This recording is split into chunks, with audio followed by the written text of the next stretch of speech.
Depuis un mois, la Banque nationale suisse a instauré un taux négatif. Une mesure financière dont presque tout le monde se fout, sauf les assurances maladie, les banques et les caisses de pension. Pourtant, ça pourrait nous concerner aussi, et c'est l'enquête de la rédaction. Le taux d'intérêt négatif, c'est un instrument. Il a été déployé depuis fin janvier par la Banque nationale suisse. Elle se bat pour le franc suisse contre l'euro, le dollar ou la livre sterling. Le taux d'intérêt négatif, c'est inverser la logique. C'est jouer avec la réalité. Le taux d'intérêt négatif, c'est aussi et surtout une arme des banques centrales dans la guerre d'échange. C'est vraiment une arme de dernier recours, on pourrait le dire, de la part des banques centrales. C'est quand elles ont pratiquement tout essayé qu'elles en viennent à cette arme très non conventionnelle qui est le taux d'intérêt négatif, parce qu'il faut bien le reconnaître, après ça, il ne reste plus grand-chose. Et si on en est là aujourd'hui, c'est parce que le monde entier veut des francs suisses. C'est la monnaie que tout le monde s'arrache. Alors effectivement, la BNS a peur, la BNS a essayé un petit peu de calmer le marché. Pour le faire, elle a décidé d'introduire des taux négatifs, c'est-à-dire que quand les banques veulent mettre de l'argent chez elles, elles doivent en plus payer de l'argent à ce sujet.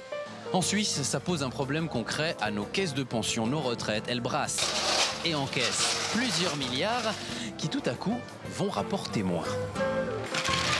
Un dommage collatéral dans un climat incertain.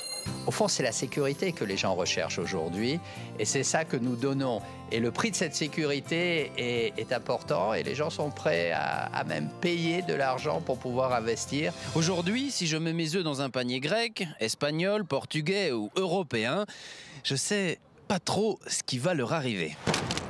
Par contre, dans un panier suisse, je suis sûr de récupérer tous mes œufs. Le problème, c'est qu'aujourd'hui, il y a beaucoup d'œufs, mais peu de paniers de bonne qualité.